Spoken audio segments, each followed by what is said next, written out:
Good evening, everybody. Good evening, Gampola. Hi. Good evening. Good evening. Good evening, everyone. Good evening.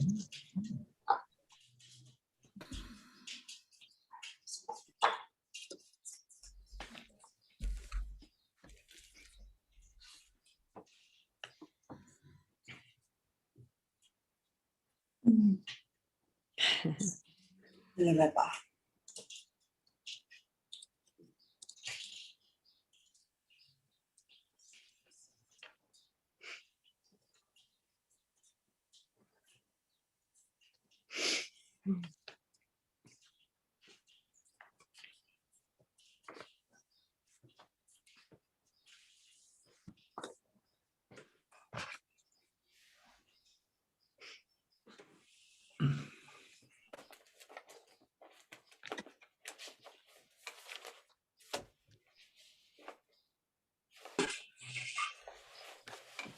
Hi, Linda. Which one you cannot come tonight?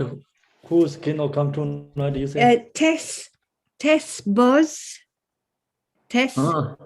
Buzz.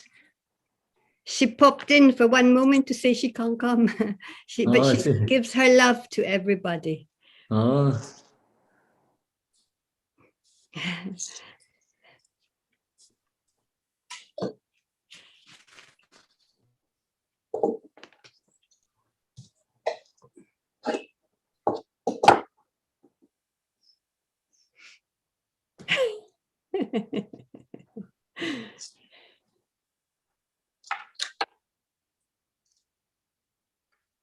Marilyn, do you have the Milirapa prayer?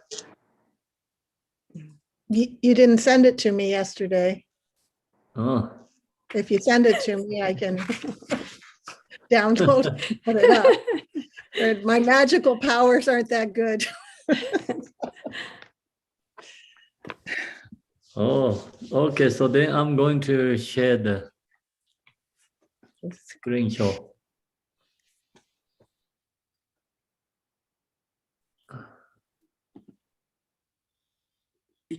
God, this is cool.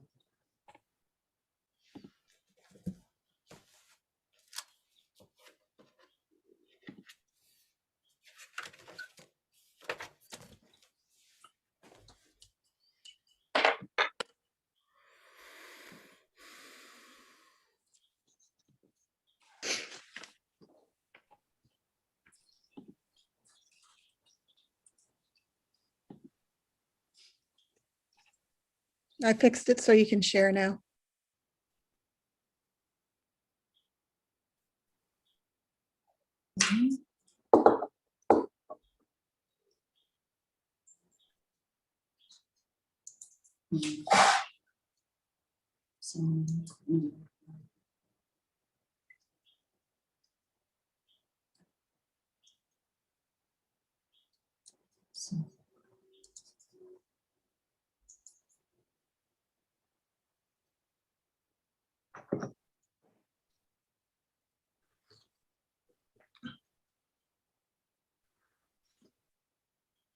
Today weather is very cold here.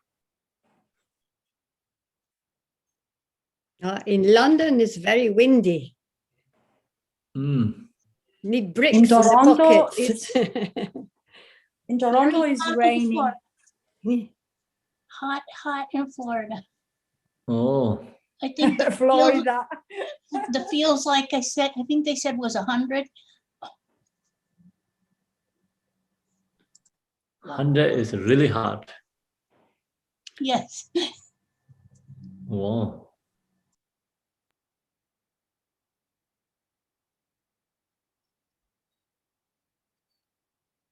Okay, everyone ready?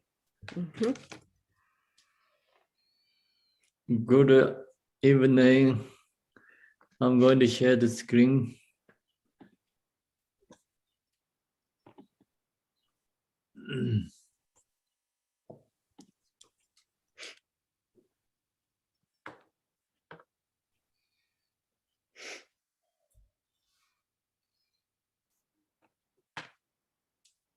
Above the crown of my head, upping a lotus and the moon, is gypsy, jepadorje. The color of his body is clear blue, and he wears white cotton. The locks of his hair are turned upwards. His right hand is held close at his right ear. His left hand is in the resting in econometi mudra, holding a skull cup. Drawing within expanse of the turbulent 5 legs of a promoter wisdom, utterly blazing with majestic brilliance, resounding with melodies, invisible Vajra song, through your compassion, think of me with love. Bless me to attain the 5 kayas and the 5 promoter wisdoms. Bless me to meet with the innate face of the way things are. Bless me so that the discursive thoughts arise as meditation. Bless me so that I may bring negative conditions into the path. Bless me so that negative actions, misdeeds, and obscurations are purified. Bless me so that the pitfalls of the view are severed. Bless me so that I will generate evolution to samsara. Bless me so that I will accomplish the rainbow body and kachara. Go back to Tibetan. Ranga jevora pedate, jebze jebai dorje ne, kumdo ngosai regar sol, varar jinde sobaye, saye ninje tegar ting. Yom be nyam yai tu yar nam, ye xie wo ngai tu be long, ze ze ra de ba war yo, yo me dor jen gur yang do.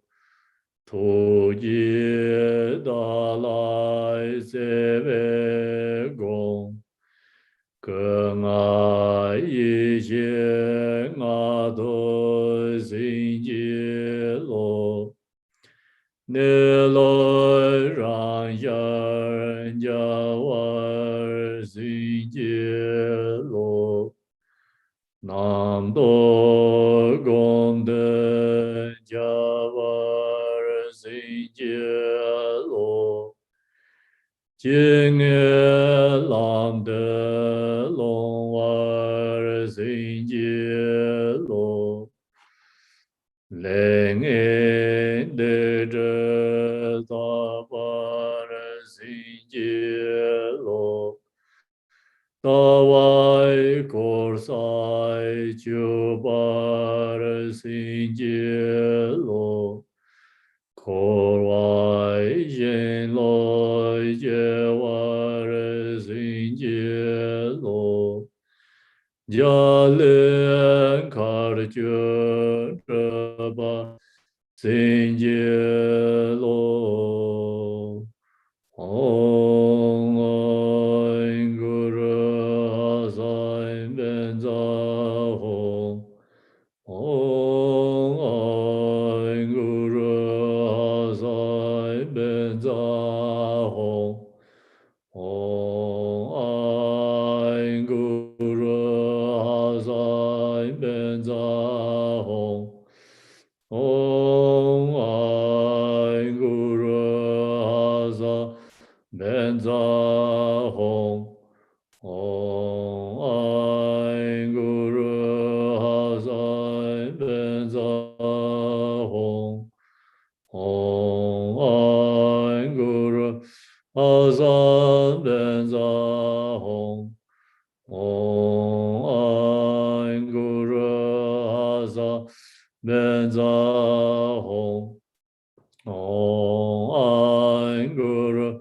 adornments are home.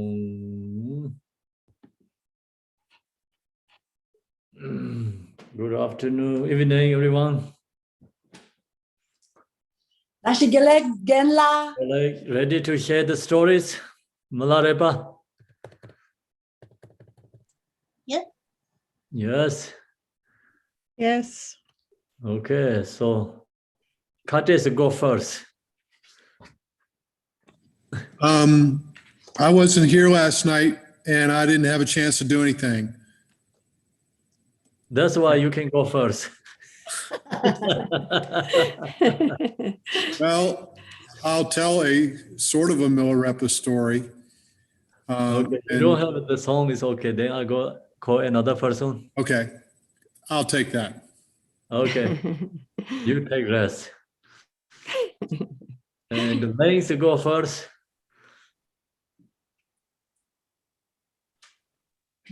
Okay, thank you, Kempola. Well, I want to share something with everybody, if you don't mind. It may be a little bit long.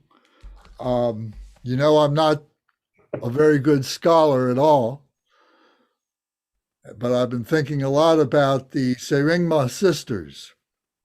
As they appear in many of our prayers, many of our practices, and I felt like I needed to know more about the Dingma sisters. And I've got two translations of the 100,000 songs of Milirapa. The first translation is the one that I think most of us have, the 100,000 songs of Milirapa, this book here that's been translated in English. And for many years, this has been the standard translation, which is very good. However, there's a new translation.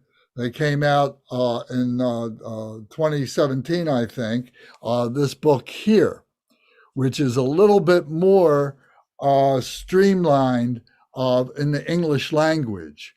Both are very good. I've compared many of the teachings, the prayers of both of these and the songs of both of these, and they're both very, very good, although some one's a little different than the other. So it's good to compare both. Nevertheless, I picked up this book first and I said, well, let me look about the Dingma sisters. And I found that there was there was 3 or 4 chapters that were devoted to the Dingma sisters. And I'm reading and studying it and really enjoying it.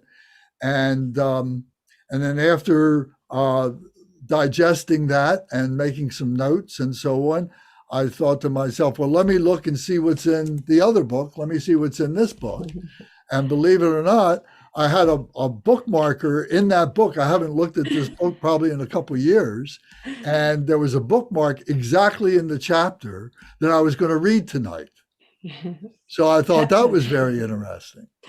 And plus, it had to do, and I didn't make the connection until I saw within this book, the way they described it and so on, that it has everything to do with the Bardo teachings. And you know that I really enjoy the Bardo teachings, and we're going to start a Bardo book study group soon. So it was like right on time, all this synchronicity of things happening. So that's my brief introduction to this. The Dingma sisters, generally speaking, are in the border between Nepal and Tibet, up in the mountains. And the Dingma sisters are among many demons and what they would call ghosts who inhabit the charnel grounds, the places where the cremations happen and the places where bodies are offered for sky burial and so on like that. And they generally represent this fearful aspect of human beings filled with superstition, filled with confusion and so on. So Milirapa came upon this area, these charnel grounds, and was confronted by these ghosts who were the Dingma sisters, along with several other demons and so on. And they were talking to him, and telling him, that, oh, their power is so great and that they've heard that wonderful things about Milirapa, but they think that their power is greater than his. So they are giving these songs and so on that are in these chapters. So the chapter I'm looking at in this particular book here, the new translation, is chapters 27 and, or chapter rather, 28 is when he first encounters the Syringma sisters, and then goes on for another couple chapters. And in this book, it's in this book too, in page, around page 300, 333, where this lines up. So the Syringma sisters are investigating Milirapa by challenging him. And he is accepting the challenge and rebuts what they say with this beautiful song that is on page 314 in the new translation. Okay. This is called "The Garland of an Array of Pearls," is this particular chapter. The Garland of an Array of Pearls. So it's a great visualization of a title there. This particular song is gaining mastery of fearlessness. Gaining mastery of fearlessness. So imagine that Milirapa is in the charnel ground being confronted by these ghosts and these demons. So to preface his actually singing the song, he says on page 200 or 320, 313, I'll just read this little bit because it's very important. It's very, very powerful. It says, "All you ghosts, as well as all other phenomena that exist, are just projections of the mind. There is nothing that isn't like that. This is taught in all of the sutras, tantras, and treatises. This very essence of the mind that is naturally luminous and free from all elaborations is what was pointed out to me through the nectar of my noble guru's oral instructions. The nature of mind is free from arising and ceasing. Even if the Lord of Death's army of millions and billions should surround it and rain down a myriad of weapons, they could not kill, cut, or transform mind's nature into something bad. Even if 1 billion light rays of the Buddhas of the 3 times and 10 directions should gather with their good qualities combined, it could not be fabricated to be made truly existent as the form of something with color or form. Mind's nature is this very uncontrived basic character." So this is how he addresses the Syringma sisters and these demons. And then he goes on to sing this song of realization, gaining mastery of fearlessness. So please bear with me. It's a couple pages. So I'll recite it as clearly as I can. "This place named Dingma Drin, a marketplace where they gather to sell their wares, is a place to where Indians and Tibetans travel. The fierce Syringma on the snowy heights, with a topknot of resplendent crystal, queen, divine physician, upon the hem of her skirt, is that pasture, not the summer place, the Menlung Valley. A Chuar, delineated there in its corner, you 84,000 obstructing spirits gather. From those in the Deva realm of controlling others' emanations, down to the Mahoragas beneath the ground, from the speech-free Nagas up to those hovering in space, Gandharvas, Putanas, and Kimnaras, Magaragas, Kombandas, Rakshasas, and demons, Vetalas, Yaksas, and Bhuta spirits.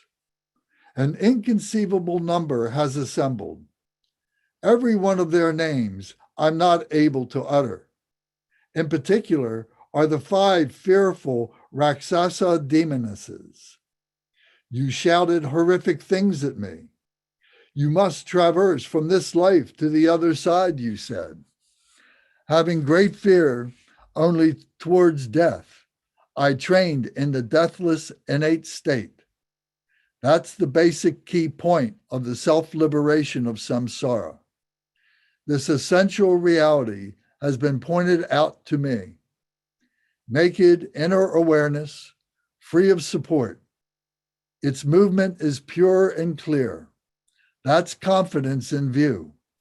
I've determined my mind is luminous and empty. I have no fear of birth or death. Having great fear towards the 8 freedomless states. I'll repeat that. Having great fear towards the 8 freedomless states, I meditated on impermanence and the faults of samsara. I put deep trust in the refuge, the 3 jewels, and developed careful heed towards karma, cause and effect. By training my mind stream in bodhicitta, the means, I cut the continuum of obscurations, the latent tendencies. I realize that whatever appearances dawn as illusions, I have no fear of the 3 lower realms. Having great fear of how life is fleeting, I make a connection of the nadi prana path. Since I have trained in the 3 vital points of mixing, when the appearances of the 6-fold collections cease, I have confidence in Dharmakayas pointing out. Then, ejecting consciousness out of the aperture of Brahma, unborn mind is transferred to Dharmadhatu. I have no fear of dying now. Now, you worldly devas and yakshasas who seek to take the lives of beings, my illusory body of skandhas here, this object of impermanence and decay. No matter what, it must be cast away. So, ghosts, you want it. Take whatever part you like. In general, I offer it as a ransom for all beings. In particular, I dedicate it for the sake of my kind parents. By dedicating this offering of my body's flesh and blood, may you be satisfied, have great joy, and put an end to the connection of debt. We've had from beginningless samsara until now, be free of all grudges and retribution. The movement of mind, insubstantial and empty. Ghosts, you can't see it, nor even can I. The Buddhas of the 3 times have never seen it. Though the 18 hell realms arise as foes, if I think, how frightful, then it's I who am menaced. I am a space-like yogi of emptiness. Because I understand the true nature of confusion, ghosts, I have no fear of you. Everything is a manifestation of mind. Ma. The phenomena of samsara's 3 realms, not existing, they appear. How wonderfully amazing. Thank you, Kempo. Thank you, Lane. Thank Okay, you. next, who is Lisa? Are you ready? I'm here, Kempo. I don't Yes. really have much story like that, other than to say this is from the Journey to Lashi, and it's the Song of 7 Adornments. And I'm not really, I don't know if I can really sing right now, but I'll certainly recite it. I pay homage to Marpa, the translator. I, who see the ultimate essence of being, sing the Song of 7 Adornments. You mischievous demons here assembled, lend your ears and listen closely to my song. By the side of Semeru, the central mountain, the sky shines blue over the southern continent. The firmament is the beauty of the earth. The blue of heaven, its adornment. High above the great tree of Semeru shine radiant beams from sun and moon, lighting the four continents with love and compassion. The Naga king wields his miraculous power. From the immense sky, he lets fall the rain. Of the earth, this is the adornment. From the great ocean vapors rise, reaching the vast sky. They form great clouds. A casual law governs the transformation of the elements. In midsummer, rainbows appear above the plain, gently resting upon the hills of the plains and mountains. The rainbow is the beauty and adornment. In the west, when the rain falls into the cold ocean, bushes and trees flourish on the earth. To all creatures on the continent, these are the beauty and adornment. I, the yogi who desires to remain in solitude, meditate on voidness of mind, awed by the power of my concentration. You jealous demons are forced to practice magic.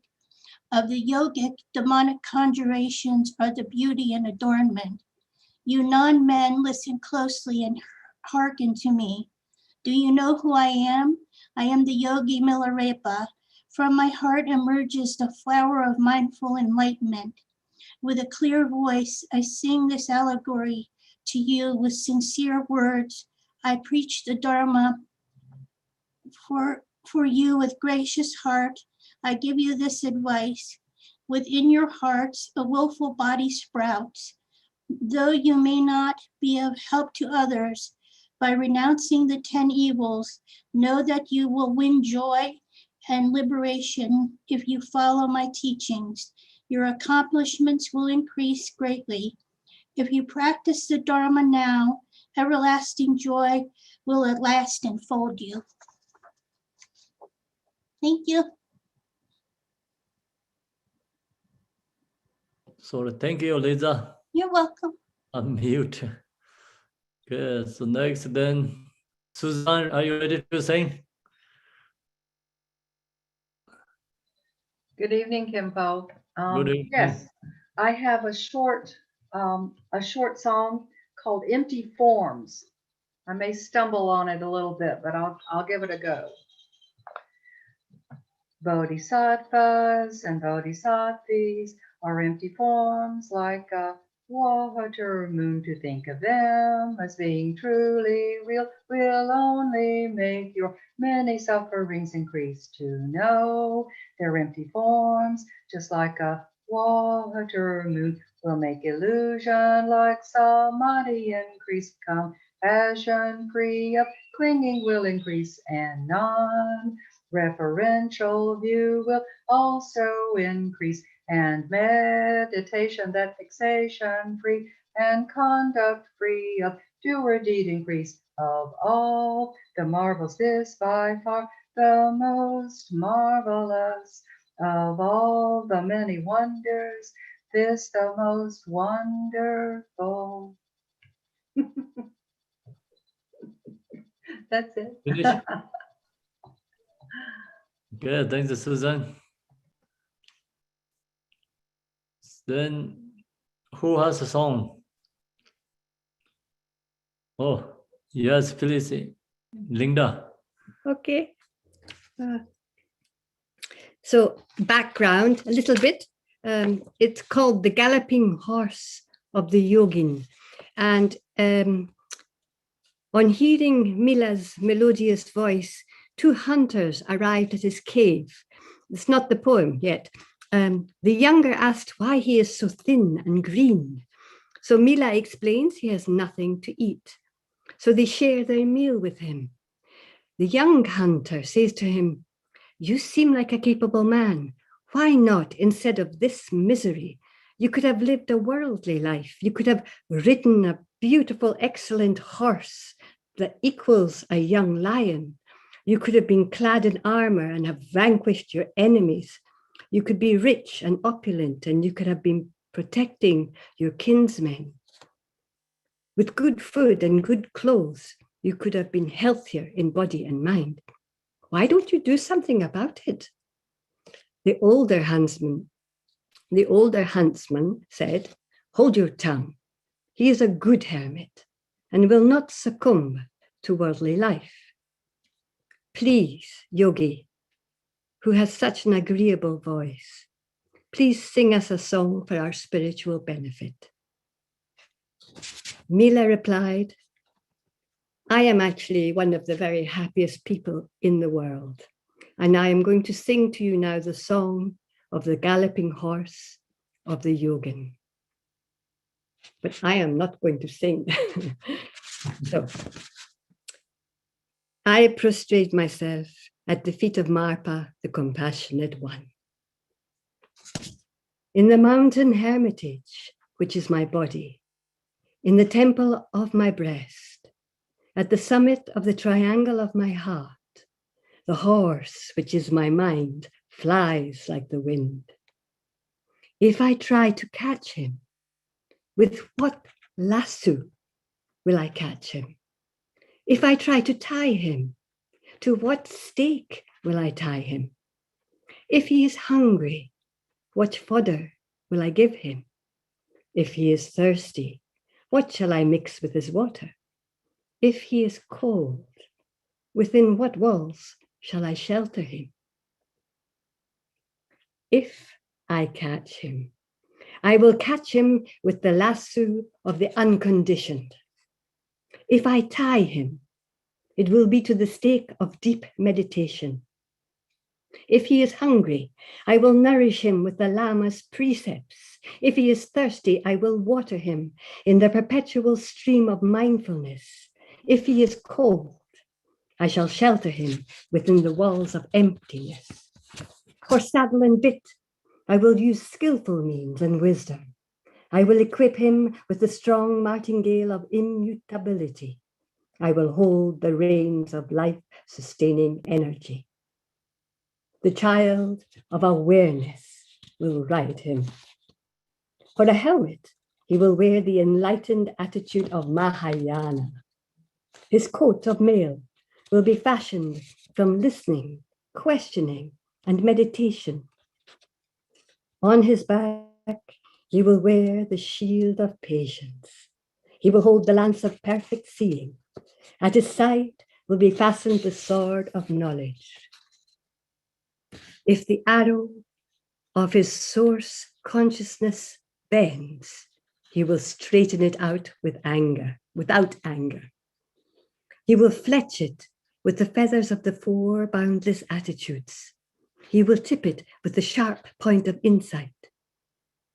To the bow of the emptiness of things, he sets the deep knock of compassionate, skillful means. Measuring the infinity of non-duality, he will loose his arrows throughout the world. Those whom he will strike at are the faithful ones. That which he will kill is their clinging to self. And thus, as enemy, he will subdue desire and delusion. As a friend, he will protect the sentient beings of the six realms. If he gallops, he will gallop on the plains of great bliss. If he persists, he will obtain the rank of victorious Buddha. Going backwards, he cuts the root of samsara. Going forward, he reaches the high land of Buddhahood. Astride such a horse, one attains the highest illuminations. Mira says to the two hunters, can you compare your happiness to this? I do not wish for worldly happiness. And thank you. Thank you, Linda. Okay, then next. Mary Lane, yes. Okay, this one is when he went back to see his family. And the reason I picked it is because these people did a lot of harm to him, but he still showed them compassion in the end after practicing. So here he goes. Aunt, you are a demoness. You are a deadly demoness who almost killed me. Your aunt, my own relative, said, get over here, you shameful beggar. You loosed your dogs and set them on me, saying, sick him. You grabbed the tent pole and beat me and hit me. You welcomed me with rocks and stones. You brought down a rain of earth and stones. You pushed me down, and with the end of the tent pole, you bathed me in a pond. You almost cut off this precious life of this lowly one. You are an enemy to your helpless relative. Few people would make friends with such an insignificant one. And you too have ended your relationship as an aunt. Aunt, may whatever children, wealth, and happiness you possess keep you well off forever. Lord, precious King of translators, grant your blessings so that this lowly one may keep to retreat. That's it. That's it only. Yeah. And then she got embarrassed and Uh, talked to him. that's a very strong word for Milirapa. Very strong. But he, in the end, right? Like he saw what she did to him, but in the end, he wished her well and asked Marpa to bless her. So he let go. He let go. Okay. Yeah, so next then. Chong, do you have a song?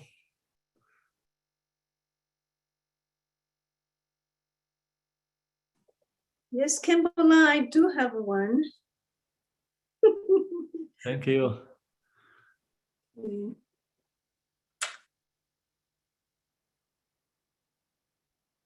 So it's a song of realization, song of old age.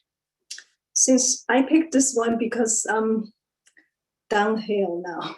That's why I'm preparing, okay? Okay. Listen, my good patrons, listen to the sufferings of old age. Painful is it to see one's body become frail and quite worn out. Who can help but feel dismayed at the threat of growing old? When old age descends upon one, one's straight body becomes bent. When one tries to step firmly, one staggers against one's will. One's black hair turns white, one's clear eye grows dim. One's head shakes with dizziness, and one's knee ears turn deaf. One's ruddy cheeks grow pale, and one's blood dries up. One's nose, the pillar of one's face, sinks in. One's teeth, the essence of one's bones, protrude. Losing control of tongue, one stammers. On the approach of death, one's anguish and depths grow. One gathers food and friends, but one cannot keep them. Try not to suffer. One only suffers more when one tells the truth to people. Seldom is one believed. The sons and the nephews one has raised and cherished often becomes one's foes. One gives away one's savings, but wins no gratitude.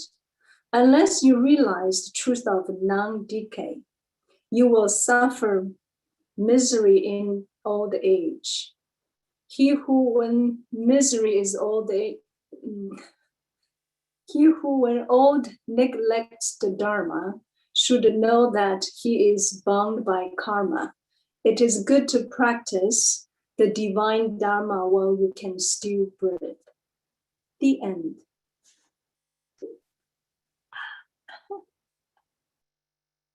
Thank you, Chong. Can I go next? Yes. Okay, what's coincidental is that Seiwan picked the one that I was gonna speak on, so I'll do the next one. Because that was hers. Hers was the response to Shindormo by Milirapa. So Shindormo then said, "What you have just told us is very true. I have experienced these things myself. Now please preach for us the sufferings of sickness." In reply, Milirapa sang, "Dear patrons, you who know grief and sorrow, listen to the miseries of sickness. This frail body is subject here to sickness, so that one suffers excruciating pain, the illness of prana, mind, gall, and phlegm, constantly invade this frail human body, causing its blood and matter to be heated. The organs are thus gripped by pain. In a safe and easy bed, the sick man feels no comfort, but turns and tosses, groaning and laments. Through the karma of past meanness, though with best of food you feed him, he vomits all that he can take. When you lay him in the cool, he feels hot and burning. When you wrap him in a warm cloth, he feels cold as though soaked in sleet. Though friends and kinsmen gather round, none can relieve or share his pains. Though warlocks and physicians are proficient, they cannot help cases caused by ripening karma. He who has not realized the truth of no illness, much suffering must undergo. Since we know not when sickness will strike, it is wise to practice holy dharma, the sure conqueror of illness." That's it. Thank you, EDG. Kat. Yes, I have one. I have.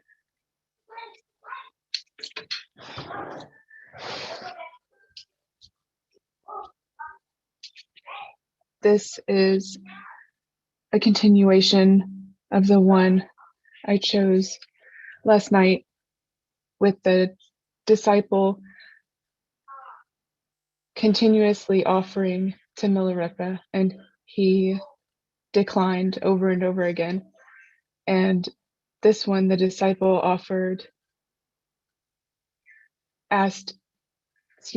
the disciple apologized for not recognizing him for who he was, and this was his reply. "Listen, young man, don't let your eyes be deceived. This lineage, son of the great scholar Naropa, has gained mastery over the key points of Tendril the path, and has perfectly familiarized with the profound methods. Thus, I've no fear toward the inner elements of wind. This doesn't depend on a variety of nutritious meat. Cold wind, you may do as you please. As to the crown upon my head, it's beautiful with clarity, like sun and moon ornaments. The wish-fulfilling jewel, Lord Nirmanakaya, translator, whose name is renowned far and wide. He sits there beautiful with charnel ground ornaments. If you know how to look with the eye of respect, you will meet the face of glorious Vajradhara. It's certain he'll protect you with a love like a son. That is the hidden inner crown. The outer pendant hat of India is lovely, but to throw such a hat away is the very hat I wear. I have no desire for your hat. Young man, go happily to where you were going." And then the disciple becomes his disciple because he begs Milirapa, "Please let me follow you and teach me."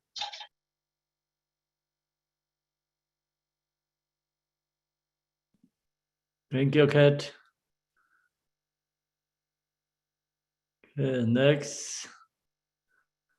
Thomas, ready?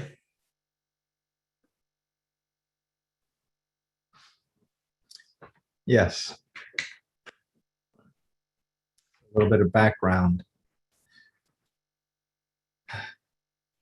When Jitsun Milirapa was staying at the Red Rocks in Drin, there was a teacher from Drin of the Dre clan who had heard of Jitsun's renown but had never met him. With faith, he came to see the Jitsun in person. In the cave where Milirapa dwelled, there was nothing besides some bare necessities. The teachers thought, how doesn't even have any scriptures or Buddhist images, no Dharma material at all, not to mention any kind of material comforts. What will happen to him when he dies? The Jitsun knew this thought had risen in the mind and said, teacher, there's no need to think like this. I do have such supreme scriptures and holy images. Therefore, I will not have any regret at the time of death. I will be joyful. Then he sang the song of realization. I prostrate to the Father Gurus. In my body, the mandala of victorious ones, resides the deities, the essence of the Sugatas of the three times, with the blessings of having no attachments to sense pleasures. I make offerings all day and night. I am content with having no outer substance to offer. In the natural born palace of the three realms are the 6 types of beings who have Buddha nature. Since great wisdom has been pointed out to me, whatever I reside is a boundless palace. Whomever I'm with is a Yidam deity. Whatever I do is a Dharma Dhatu. I'm content without having an outer support for my offering. On the white and red paper of outer appearances, I apply the ink of great wisdom. I write the letter of the 5 senses faculties, and I know all that appears is Dharmakaya. I'm content without text of black letters.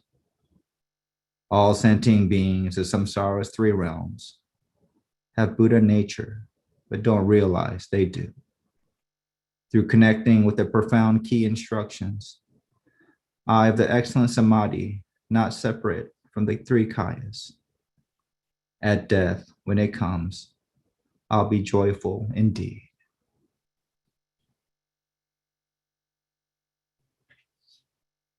Thank you, Thomas. You're welcome. Okay, next then. Sandy.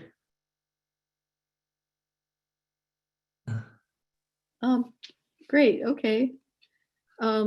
There's the chapter called The Challenge from the Logicians. So there's some scholars who are envious of Milirapa. He's getting lots of attention from people and offerings and that they think, you know, they should be getting.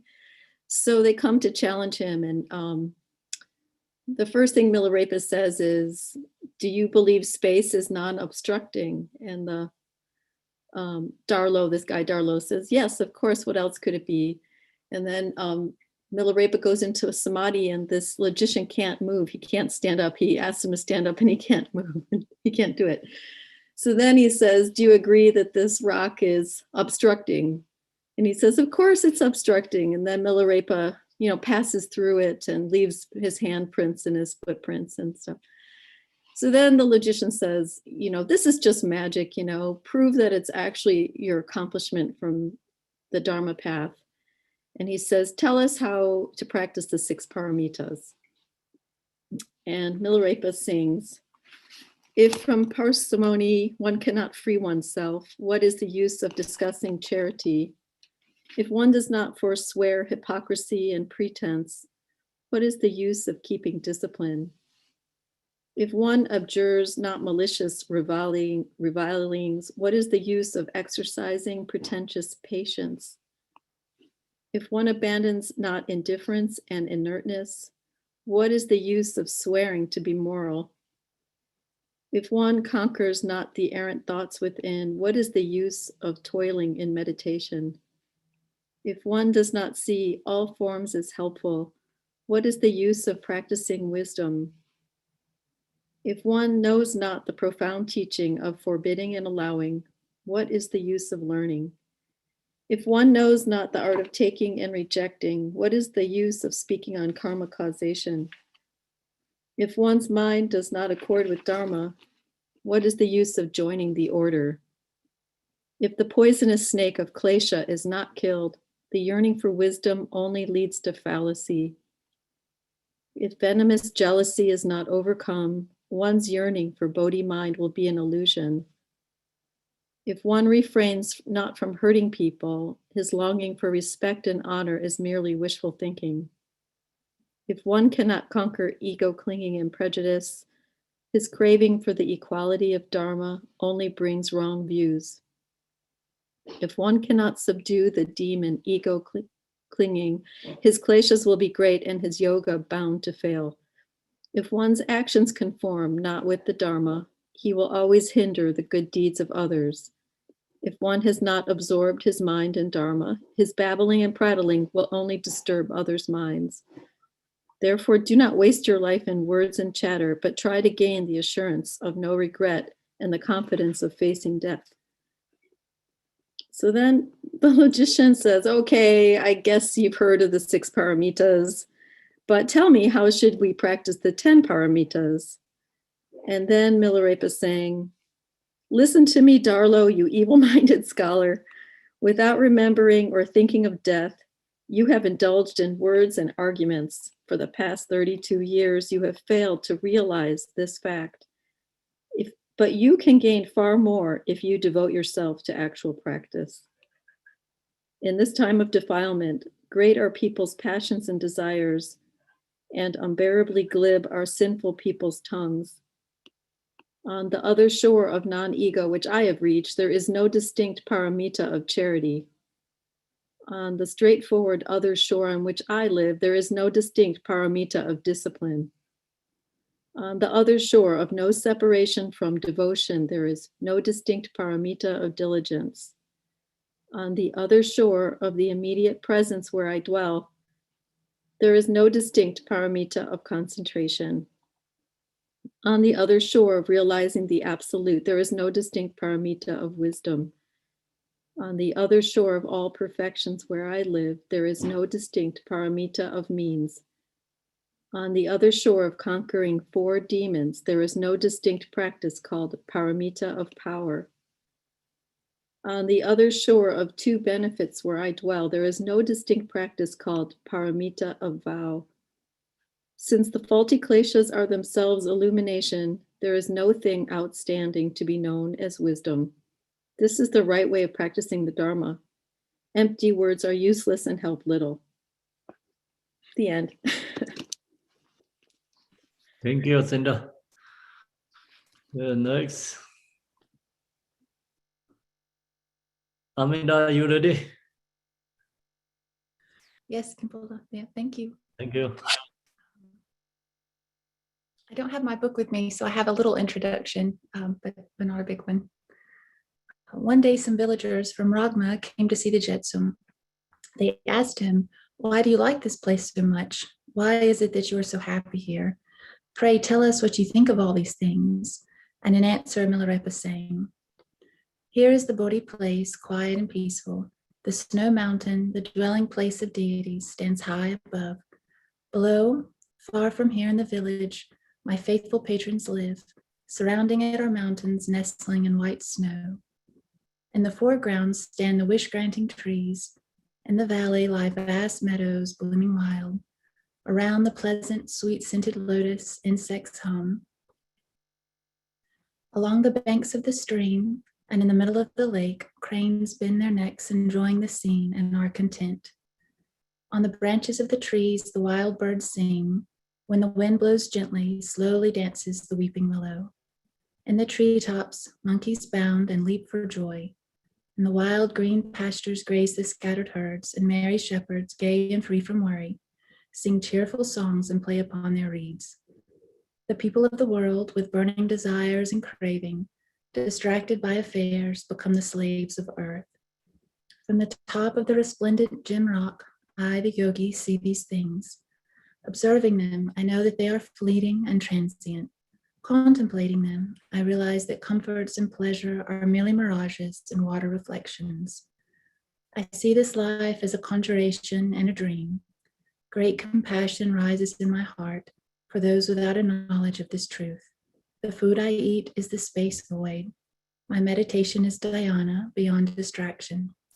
Myriad visions and various feelings all appear before me. Strange indeed are samsaric phenomena. Truly amazing are the dharmas in the three worlds. Oh, what a wonder, what a marvel. Void is their nature, yet everything is manifested. Thank you. Thank you, Amanda. Yeah, so Melissa, you ready? Yes, Cantola. Yeah, thank you. Milirapa told his disciples he wanted to go to the top of a mountain, and they made fun of him and said he's too old. And then Milirapa appeared on the top of that mountain.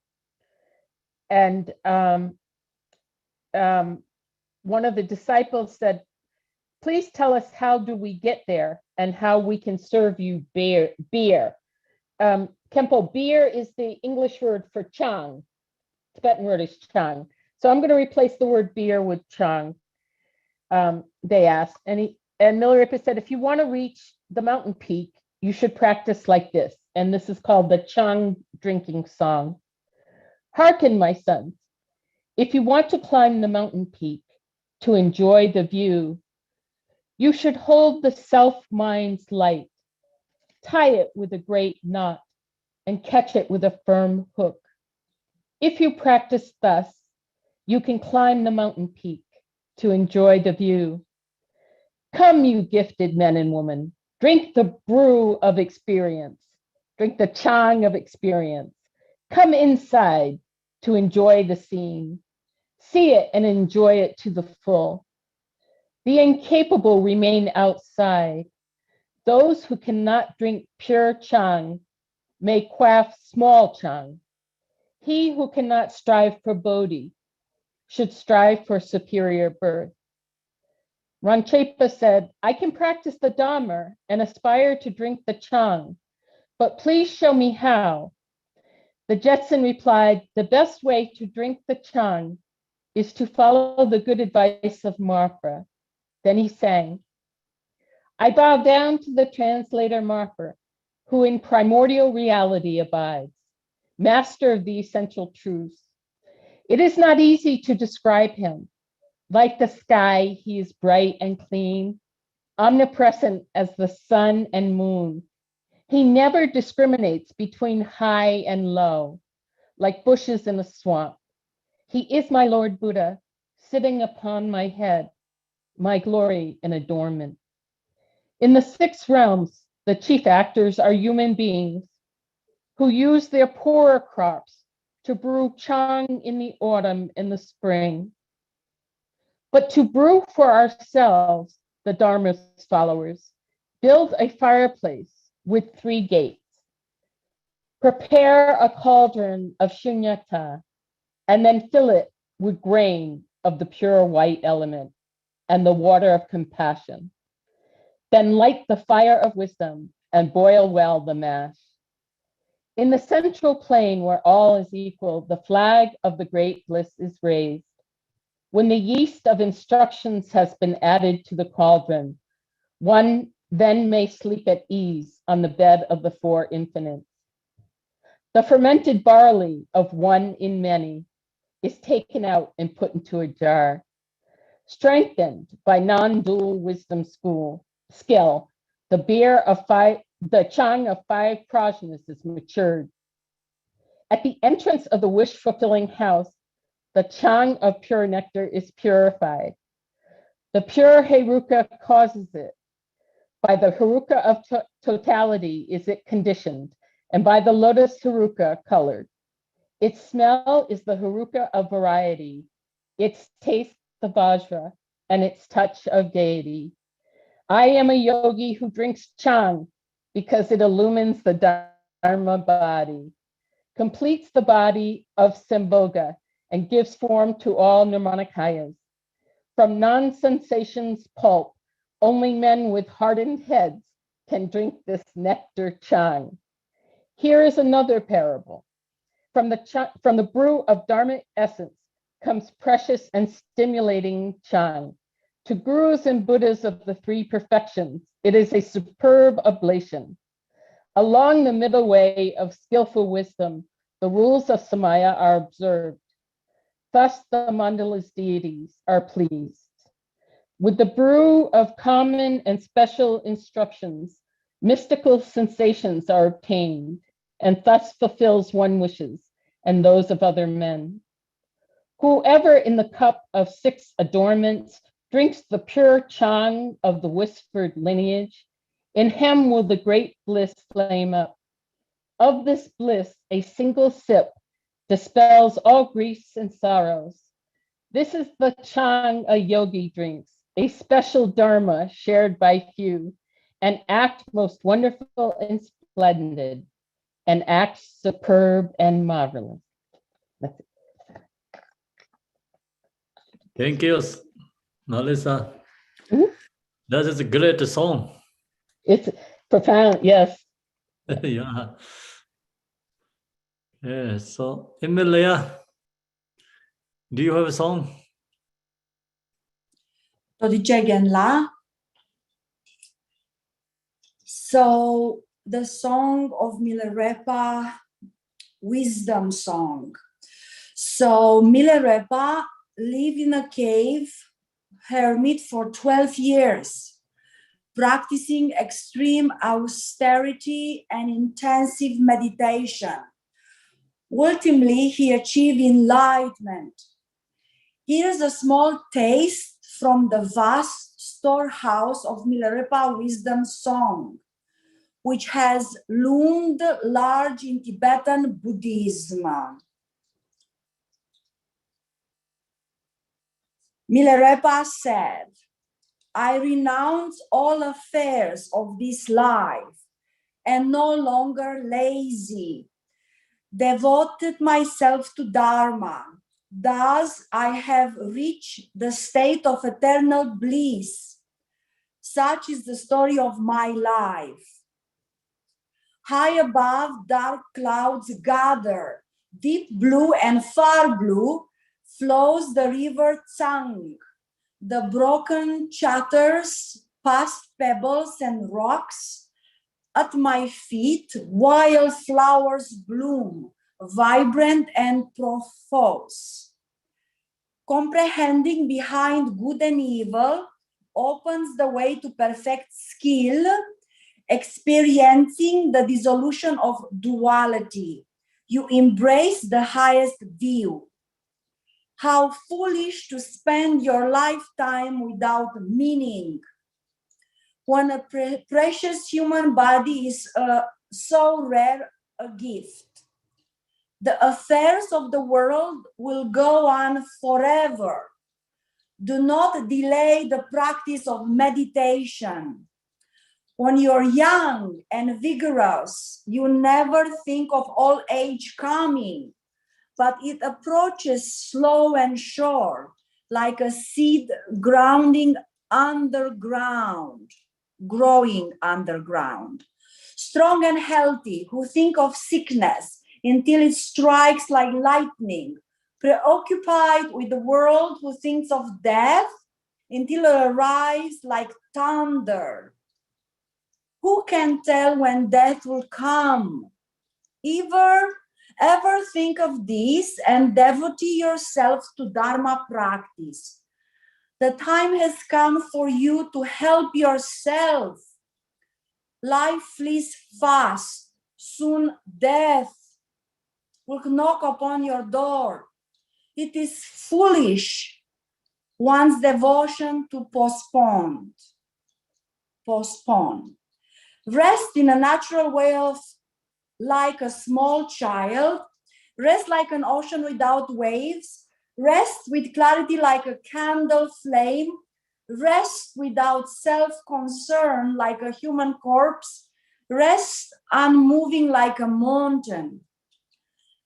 Long accustomed to contemplative compassion, I have forgotten all difference between myself and others. My computer went off. So Milirapa said, please practice. Thank you, Emila. Next, David, do you have a song, David?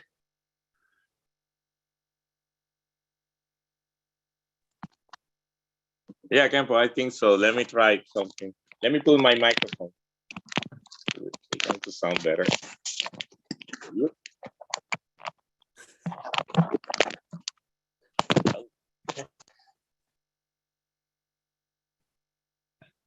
You still there? Okay. Sorry. Technical problem. Can you hear me? Okay. Let me see, Kempo. This is the first time I do this.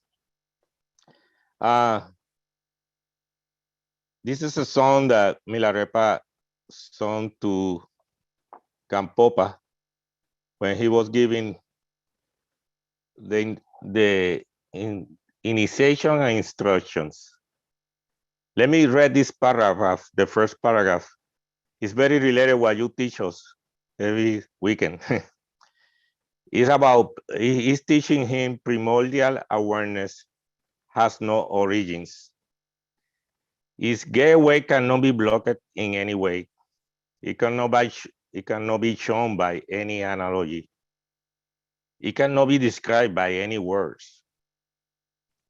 It cannot be demonstrated by any sophistry. Therefore, we should not try to fabricate it. Just let go and relax in the realm of the natural state of mind. And now Milirapa going to sing to Gampopa.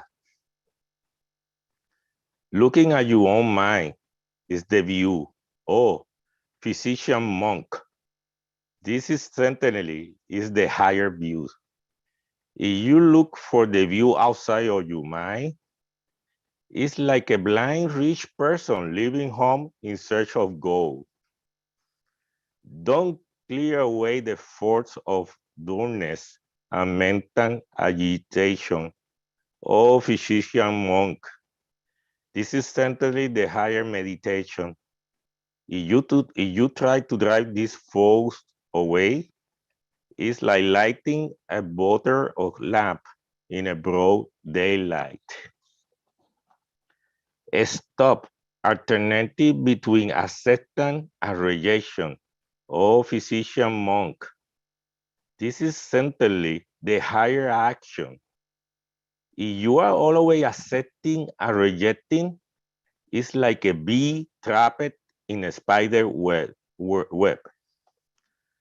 Rest as easy with confidence in the view. Oh, physician monk, that is essentially the highest samaya. If you search for the samaya everywhere without observing this precept, it's like trying to reverse the flow of a river. Develop deep awareness in your mind. Oh, physician monk, this is certainly the highest fruition in self. If you search as a word for the fruition of spontaneous self-perfection, it's like a frog trying to leap into the sky. Find the guru within your own mind, oh physician monk. That is simply the highest guru. If you search as a word for a guru, it's like trying to abandon your own mind. In short, oh, physician monk, everything that appears is nothing other than the mind. And the last paragraph said, when Milirapa finished his song, He looked at Gampopa and smiled with shining eyes. And on the day of their first meeting, Gampopa again felt the brilliant, regal presence of his guru and knew with unshakable confidence that Jesus Milirapa had spoken from the direct experience of the true nature of mind. All his prior questions, doubt, and confusion vanished like a morning dew in the sun-like presence of his guru. What the Jason has said is absolutely right, Gampopa thought. He thanked Milirapa and returned to his cave. He renewed his meditation practice with ever greater diligence, enthusiasm, and confidence than before. Thank you, Kempo. Thank you, David. Okay, so Rodi, do you have a song? Yeah, sure. Thank you. Yeah, thanks. Okay, I have looked at Google and I found some songs or poems, and this is one of them, and it is called 53. It is called Every Man Needs Dharma. Okay, superior men need Dharma. Without it, they are like eagles, even though perched on high. They have no meaning but regal. Average men have need of Dharma. Without it, they are like tiger. Though possessing great power, they are of the early eager. Inferior men need Dharma. Without it, they are like asses. Though they can carry a big load, but no keen wisdom they possess. Superior women need Dharma. Without it, like pictures on wall. So they could look so pretty, but no use neither great nor small. Average women need Dharma. Without it, they are like the mouse. They are like cleaver to get good food, but only a little thing in mouth. Inferior women need Dharma. Without it, they are like vixens or vixens. That's fox or female fox. So they are so deaf and cunning. They have no value to listen. All men have need Dharma. Without it, they are like all tree. All youth have need of Dharma. Without like would not free. Young maidens need of Dharma. Without it, like the nice like the nice cows. All young people need Dharma. Without it, like shutting flowers. All children have need of Dharma. Without it, they will meet demon. Everyone has need of Dharma. Without it not fruit or blossom. Those who want to live with meaning should practice the Buddha teachings. That's Thank you very much. Beautiful. Welcome. Great. Next, then Percy, do you have? Yes, I do. I Thank have you. a selection from the Life of Milirapa by the great translator Lobsang Laulungpa, and it's chapter 5, meditation. And this is when Milirapa decides to leave Marpa after instructions, pith instructions, because he had a dream, a prophetic dream, and he was supposed to stay many years with him, but he didn't.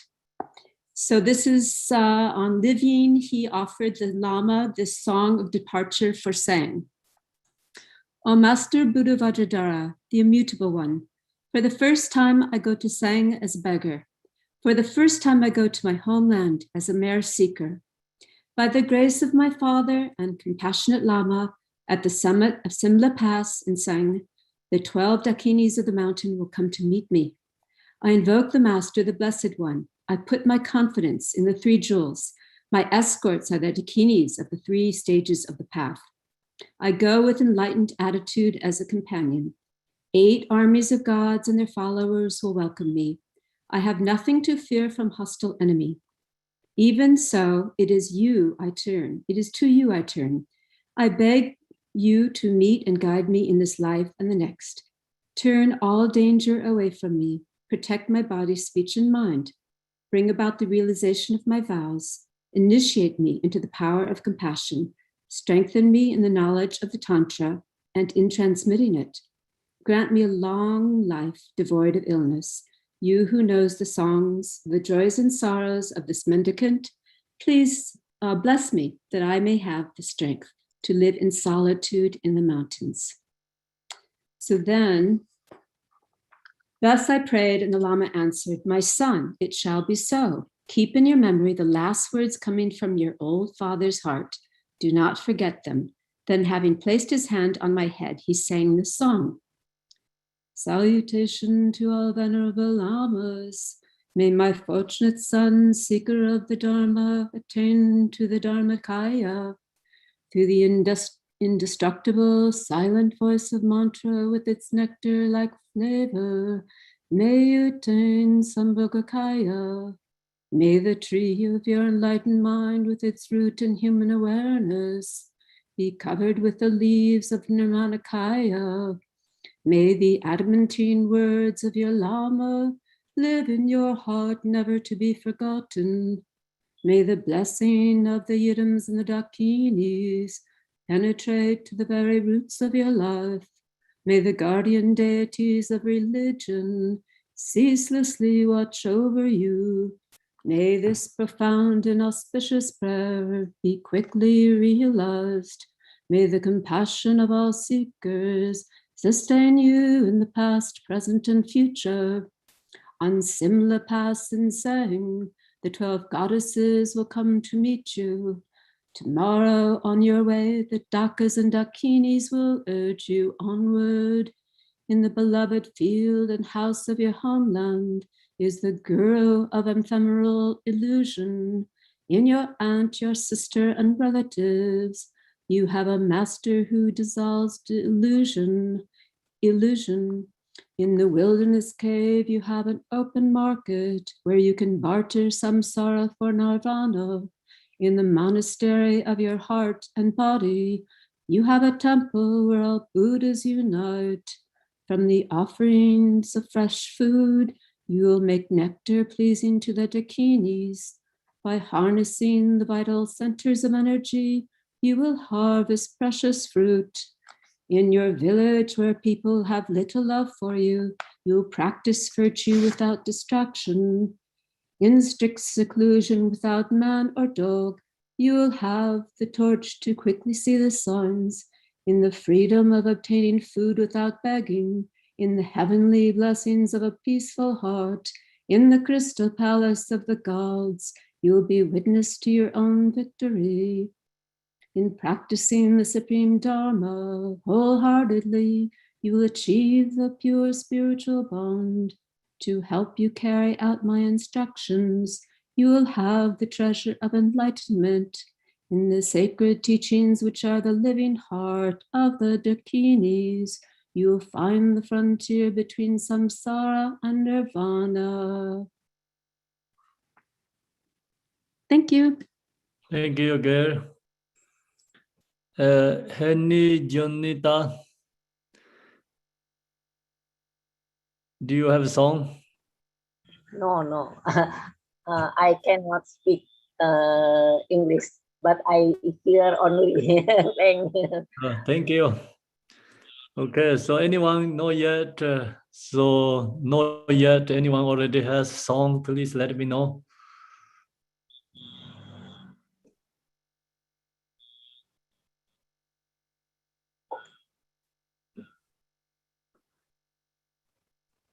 Sally, do you have?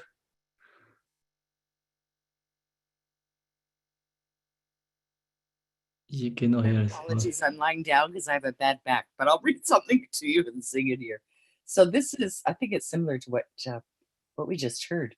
So this is telling of the fruits of Jetson's meditation and study. So this is at the time of, hang on, I gotta balance this, and study of Marpa's last journey to India and of Jetson's prophetic dream and its interpretation by Marpa. So this is on personal guidance by the guru. So I'll just read a little bit and then I'll try and sing. Rechung then asked, Master, didst thou set off at once to the wild solitudes after receiving the truths, or didst thou continue to live with thy guru? And Jetson made reply, my guru commanded that I should continue there, saying that he would supply me with food and other necessities, which he did most liberally. And I retired to meditate in a rock cave called Lobrak Taknya, with an ample supply of provisions. There I used to sit in a rigid posture, with a lighted lamp on my head, without moving till the light went out, were it day or night. 11 months went by. Then my guru and his lady came to see me, bringing food, for the purpose of holding a religious feast.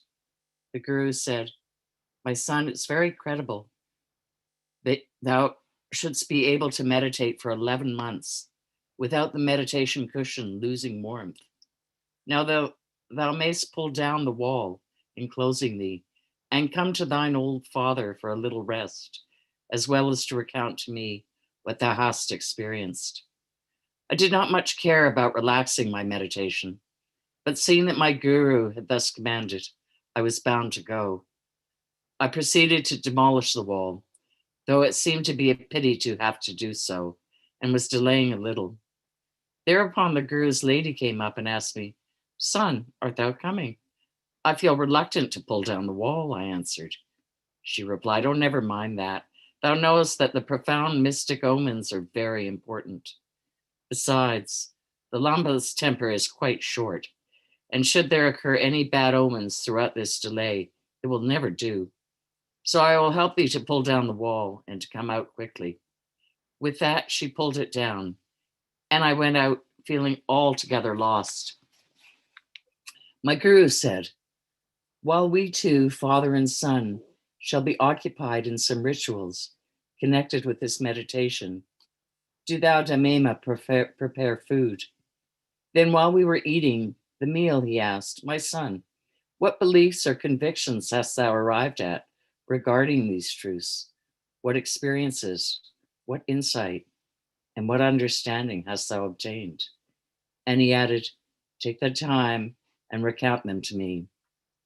Upon this, with deep and sincere humility, I knelt, and joining the palms of my hands, with tears in mine eyes, extemporaneously sang to my guru a hymn of praise, offering him the sevenfold worship as a prelude to submitting the narrative of mine experiences and convictions.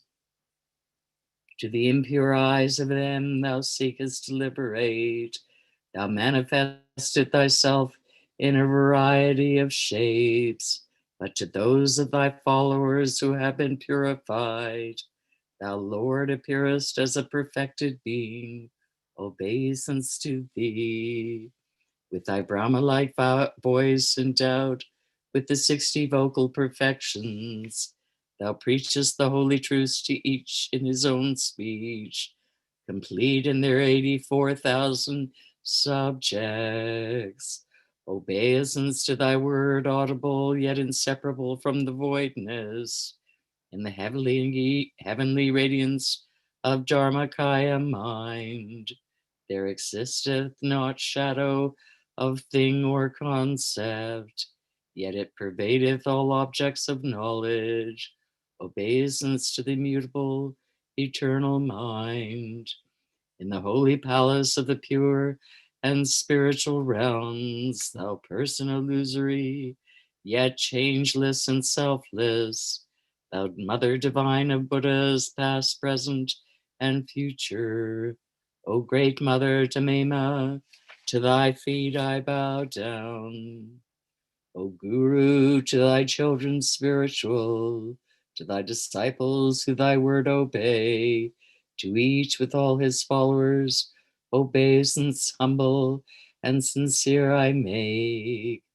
whate'er there be in all the systems of the many worlds, to serve as offerings for the rites divine. I offer unto thee, along with my own fleshly form, of all my sins, may I be freed and purified.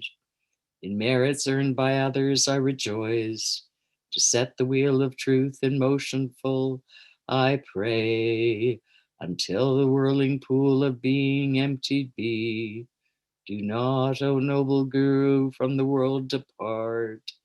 I dedicate all merit from this hymn unto the cause of universal good. Thank you. Thank you, Saleh. Thank you, everyone. Okay, so we finish here. Okay, so then we go to the practice.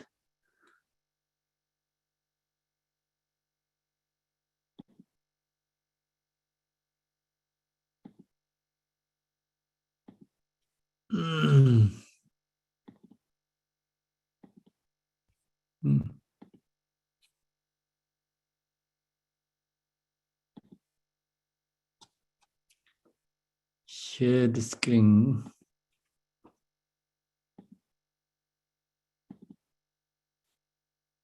Can you see? Yes. Yes, it's perfect. Okay. So we are there. Now I Guru Hasan Ben Zahong. Om I Guru Hasan Ben Zahong. Om I Guru Hasan Ben Zahong. The enlightened body of Jesse Jepadorje. And my mind makes without duality beyond elaboration. Like water bubble dissolving into water, evenly rest in the state without the concepts. Jeze je pai dorje go, ransen de dara nyiminde, Chalai Chavara Tembadar Miming on the Nyambarija. Meditate.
By this virtue, may I safely accomplish Mahamudra. Then may I establish all wandering beings without exception upon that ground. Gewain de yen yor da Saja Jemboy Drubjorne Drowa Jeja Maliba Deya Salango Barisho. Lord Malala Feng Varjara, to you I pray. Lord Malala Feng Varjara, to you I pray. Lord Malala Feng Varjara, to you I pray. Jete lai je bai dorje lai sorwande zo. Jeme lai je bai dorje lai sorwande zo. Jeme lai je bai dorje lai sorwande zo.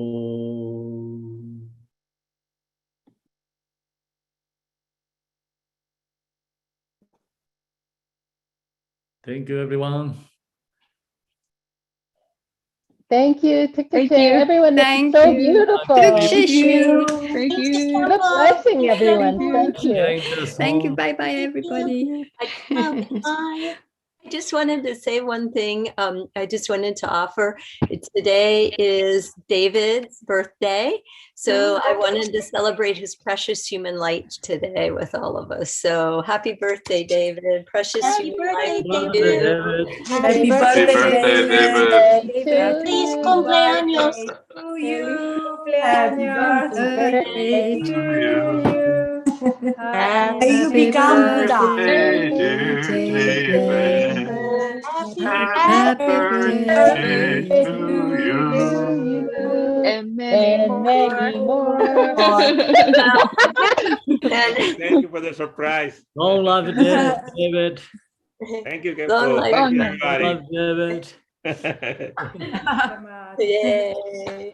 We're so fortunate. We're so fortunate to know you in this life. Thank you, David. Oh, thank you. Yeah. Thank you, everybody. Thank you, David. Okay. Bye-bye. Good evening. Beautiful. Bye, Thank you. everybody. Beautiful. Bye-bye. See you tomorrow. Bye.